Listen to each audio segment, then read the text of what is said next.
భారతదేశంలోనే అత్యంత ప్రాచీనమైన కళ, భారతదేశ సాంస్కృతిక కళ చేనేత.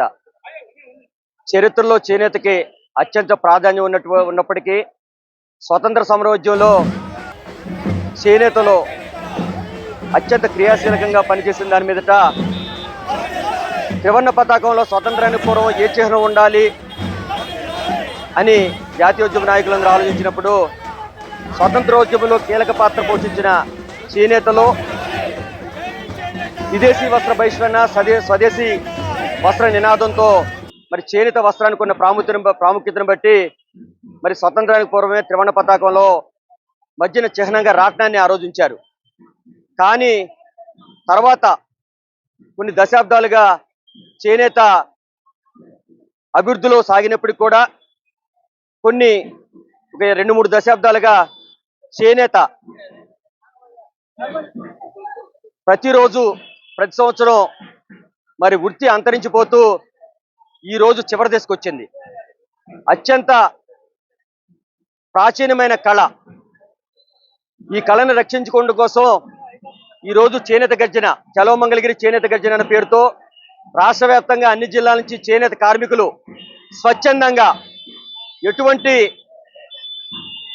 ప్రలోభాలకి చేయకుండానే, ఎక్కడా కూడా వాహనాలు సమకూర్చకుండా, ఎక్కడా ఒక రూపాయి సహకారం కేంద్ర కమిటీ నుంచి మేము అందించలేకపోయినప్పుడు కూడా ఆ గ్రామాల్లో ఉన్న చేనేత కార్మికులు, నాయకులు అందరూ కలిసి అక్కడికక్కడ వారిగా వాహనాలు ఏర్పాటు చేసుకుని వేలాది మందిగా ఈ రోజు మంగళగిరి రావడం జరిగింది.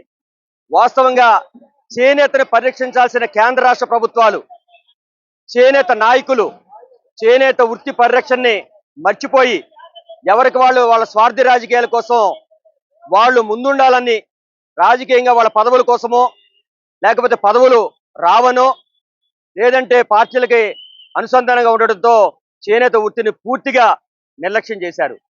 ఒకప్పుడు 74లో హ్యాండ్ క్యాన్ ప్యాకింగ్ నోటిఫికేషన్ వచ్చింది. ఆ నోటిఫికేషన్ అమలు కానప్పటికీ కూడా ఏ కేంద్ర ప్రభుత్వం కానీ, ఏ రాజకీయ నాయకుడు కానీ ఆ చట్టాన్ని ఉల్లంఘించిన వారి మీద ఎటువంటి చర్యలు తీసుకుంటలేదు. 11 రకాల రిజర్వేషన్ యాక్ట్ ఉంది. ఆ రిజర్వేషన్ యాక్ట్ ప్రకారం 11 రకాలు చేనేత మగ్గాల మీదే తయారు చేసి ఉండగా, మరి మరమగ్గాల మీద టెక్స్టైల్ మిల్స్ లోనూ ఆ వస్త్రాలు తయారు చేస్తూ ఉంటే ఏ ప్రభుత్వం, ఏ రాజకీయ నాయకుడు కూడా ఆ విషయం మీద దృష్టి పెట్టకుండా, ఆ టెక్స్టైల్ మిల్లుల మీద, పౌరుల మీద ఎటువంటి చర్యలు తీసుకోకుండా చేనేత వృత్తికి తూట్లు పొడుస్తూ ఉన్నారు. అలాగే కార్మికుల సంక్షేమం, రాష్ట్రంలో మరి అన్ని సహకార సంఘాలకి 203 కోట్లు బకాయిలు ఉండగా, మరి థ్రిఫ్ట్ ఫండ్ కావచ్చు, యారన్ సబ్సిడీ కావచ్చు, మార్కెటింగ్ ఇన్సెంటివ్ కావచ్చు, రిబేట్ కావచ్చు, పావలా వడ్డీ కావచ్చు, ఈ అన్ని పథకాల కింద 203 కోట్లు రావాల్సి ఉంటే ఒక్క రూపాయి కూడా ఇవ్వకుండా చేనేత నిర్లక్ష్యం చేస్తూ ఉంది. అనేక చేనేత సహకార సంఘాలు రాష్ట్ర వ్యాప్తంగా ఆర్థికంగా ఇబ్బందులు పడుతూ, కార్మికులకు నూలు ఇవ్వలేక, కార్మికులకు పని లేక అష్ట కష్టాలు పడుతూ పొట్టబట్టుకుని ఏడుస్తూ ఉన్నారు. నిజంగా కళ్ళమ్మ నీళ్ళు పెట్టి ఏడుస్తూ ఉన్నారు.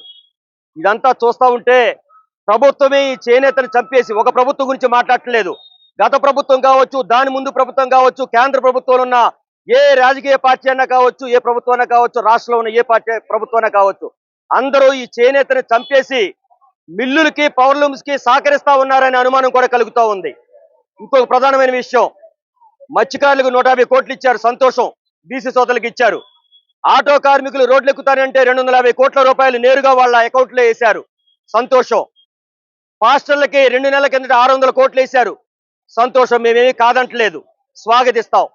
కానీ చేనేతకి సహకార సంఘాలకు బకాయిగా ఉన్న 203 కోట్లు మీరు ఎందుకు ఇవ్వలేకపోతా ఉన్నారనేది మేము ప్రశ్నిస్తా ఉన్నాం.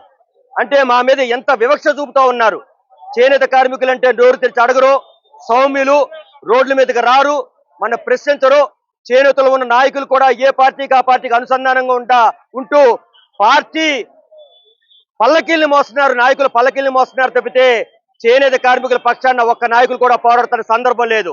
అందుకనే ఈరోజు రాష్ట్ర వ్యాప్తంగా ఉన్న చేనేత కార్మికులే వాళ్లే నాయకులుగా తయారై ఈరోజు మంగళగిరి రావడం జరిగింది.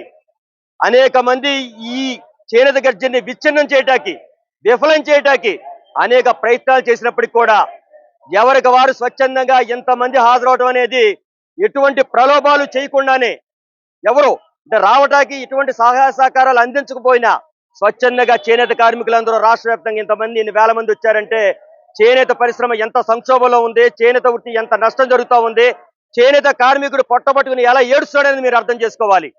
మేము ఒక్కడే చెప్తా ఉన్నాం, మీరు ఎన్నికలలో ఇచ్చిన హామీల గురించి కూడా మాట్లాడుతూ ఉన్నాం. 200 యూనిట్లు ఉచిత కరెంట్ అని చెప్పి ఎన్నికలకు ముందే హామీ ఇచ్చారు. జిఎస్టీని రీఎంబర్స్మెంట్ చేస్తానని ఎన్నికల ముందే హామీ ఇచ్చారు. ఒక సంవత్సరం కిందట స్వయంగా రాష్ట్ర ముఖ్యమంత్రి గత ప్రభుత్వం 24,000 ఇస్తే మేము 1,000 రూపాయలు అదనంగా కలిపి 25,000 ఇస్తామన్నారు. ఇతరులందరికీ ఇస్తా ఉన్నారు, సంతోషం. వాళ్ళకి ఇవ్వటానికి ఖజానాలో డబ్బులు ఉన్నప్పుడు చేనేత కార్మికులకి, చేనేత సహకార సంఘాలకి మీకు ఇవ్వటానికి డబ్బులు ఎందుకు లేవు? మీ ఖజానా ఎందుకు ఖాళీ అని చెప్తా ఉన్నారు. ఈ వివక్ష అనేది మంచిది కాదు. చేనేత కార్మికులు కూడా తిరగబడే రోజు వచ్చింది. మీరు ఇప్పటికైనా ఈ చేనేత కార్మికుల ఘోష, చేనేత సహకార సంఘాల ఉనికికి ప్రశ్నార్థకమైన ఈ పరిస్థితుల్లో మీరు స్పందించి ఇప్పటికైనా మీరు చేనేత కోసం చేయాల్సిన అన్ని పథకాలు అమలు చేసి చేనేతకు మేలు చేస్తే మీకు జేజేలు కొట్టా కూడా మేమంతా సిద్ధం. ఇది మీకు వ్యతిరేకంగా చేసేది కాదు.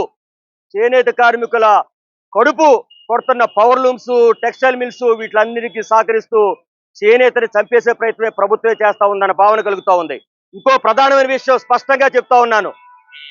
చేనేత నియోజకవర్గాలు ఏవైతే ఉన్నాయో, చేనేతలు అత్యధికంగా ఉన్న నియోజకవర్గాల్ని ఇతర సామాజిక వర్గాలు హస్తగతం చేసుకోవడం కోసం చేనేత ఉనికి లేకుండా చేస్తే శాశ్వతంగా ఆ నియోజకవర్గాలను కబ్జా చేయొచ్చని, ఆ నియోజకవర్గాల్లో పాతుకుపోవచ్చని చెప్పి కావాలని చేనేతని మీరు చేనేత అన్న పేరు లేకుండా చిదిమేస్తాకి చూస్తున్నారనే అనుమానం మాకు వస్తా ఉంది. దీనికి చేనేతకు సంబంధించిన నాయకులు కూడా సహకరిస్తున్నారేమోనని అనుమానం కూడా మాకుంది. మీరు చేనేత కులంలో పుడితే ఎవరైనా సరే చేనేత కోసం పోరాట చేయండి. మనం రాజకీయ పార్టీలో పుట్ల, రాజకీయ పార్టీలో పెరగల, రాజకీయ పార్టీలో చనిపోం. రేపు ఏ పార్టీలో ఉంటామో మనకే తెలియని పరిస్థితి. చనిపోయేటప్పుడు ఏ పార్టీలో ఉంటామో మనకు తెలియని పరిస్థితి. మనం నికార్సైన రాజకీయ నాయకులు అనుకున్నా మన పై నాయకుడు ఏ రాజకీయ పార్టీలో ఉంటాడో తెలియదు. కానీ మన చేనేత కులంలో పుట్టాం, చేనేత వృత్తిలో పెరిగాం, చేనేత కులస్తులుగానే సరిపోతాం. మనం చేనేత కోసం పోరాటం చేస్తాం. ధన్యవాదాలు. ఈరోజు చేనేత సంఘాలు మొత్తం కూడా 16 సంఘాలు కలిసి ఈ రాష్ట్ర ప్రభుత్వం దృష్టికి తీసుకెళ్ళడానికి 16 డిమాండ్స్తో కూడినటువంటి చేనేత గర్జన చలో మంగళగిరి కార్యక్రమం నిర్వహిస్తా ఉన్నాం. ప్రధానంగా ఎన్నికల సందర్భంలో ప్రతి చేనేత కార్మికునికి 25,000 రూపాయల ఆర్థిక సాయం చేస్తానని, 200 యూనిట్లు ఉచిత కరెంట్ ఇస్తానని చెప్పడం జరిగింది. అదేవిధంగా ప్రతి చేనేత కార్మికుని వాళ్ళ జీవితాలను మెరుగుపరుస్తానని చెప్పడం జరిగింది. ఇప్పటికీ 2 సంవత్సరాలు పూర్తిగా వస్తా ఉన్నది. 200 యూనిట్లు ఉచిత కరెంట్ అనేది 2024లో ప్రకటించారు. 25 మార్చి 26వ తారీఖున జీవో ఇచ్చారు చంద్రబాబు నాయుడు గారు. ఆ జీవో ఇప్పటికి కూడా అమలు జరగట్లేదు అనేది మేము ప్రభుత్వం దృష్టికి తీసుకొస్తా ఉన్నాం. రెండోది, చేనేత కార్మికులు 200 యూనిట్లు ఉచిత కరెంట్ ఇస్తానని చెప్పినటువంటి వాళ్ళు ఇవ్వలేదు, అది కూడా పరిశీలించాలి. ఇదే విధంగా 2025 ఆగస్టు 7వ తేదీన ప్రతి చేనేత కార్మికులు 25,000 రూపాయలు ఇస్తానని చెప్పారు. అది కూడా ఇంతవరకు అమలు జరిగినటువంటి పరిస్థితి ఉంది. అదేవిధంగా రాష్ట్రంలో ఉన్నటువంటి చేనేత సహకార సంఘాలు వాళ్ళకి తయారు చేసిన వస్త్రాలు యారన్ సబ్సిడీ, పావుల వడ్డీ, రిబేట్ కింద దాదాపుగా 203 కోట్ల రూపాయలు ఇవ్వాల్సినటువంటి అవసరం ఉంది. కానీ ఆ 203 కోట్ల రూపాయలు రిలీజ్ చేయకపోవడంతో రాష్ట్రంలో చేనేత సహకార సంఘాలు నాబార్డు వద్ద అప్పు తీసుకొచ్చి ఆ అప్పులు తీర్చలేక, చక్కెర వడ్డీలు కట్టలేక, సహకార సంఘాల కార్మికులకు పని చూపించలేక ఈరోజు మొత్తం మూతపడిపోయినటువంటి నేపథ్యం కనిపిస్తా ఉన్నది. కాబట్టి వెంటనే 203 కోట్ల రూపాయలు రిలీజ్ చేయాలని మేము కోరుతా ఉన్నాం. అదేవిధంగా చేనేత సహకార సంఘాల్లో పనిచేస్తున్న చేనేత కార్మికులు పనిచేసిన దాంట్లో నుంచి 8 రూపాయలు 108 రూపాయలు తీస్తారు. రాష్ట్ర ప్రభుత్వం, కేంద్ర ప్రభుత్వం 16 రూపాయలు జమ చేస్తారు. ఆ విధంగా చేనేత కార్మికుల శ్రమకి ఇవ్వాల్సినటువంటి 5 కోట్ల రూపాయలు ఇంతవరకు 25 కోట్ల రూపాయలు ఇవ్వాల్సి ఉంటే 5 కోట్ల రూపాయలు ఇస్తానని చెప్పి ప్రకటించారు. కానీ ప్రకటించి 2 సంవత్సరాలు అవుతున్న ఇంతవరకు 1 రూపాయి ఇవ్వలేదు. ఇవ్వకపోగా చేనేత మంత్రిగా ఉన్నటువంటి సవితమ్మ గారు శాసన మండలి సభ్యులతో 5 కోట్ల రూపాయలు రిలీజ్ చేశానని చెప్పి శాసన మండలిని అబద్ధాలు చెప్పి తప్పుదోవ పట్టించినటువంటి పరిస్థితి కనపడతా ఉంది. అదేవిధంగా కేంద్ర ప్రభుత్వం అధికారంలోకి వచ్చిన తర్వాత అంతకుముందు నూనె మీద, జడీల మీద సుంకాలని లేవు.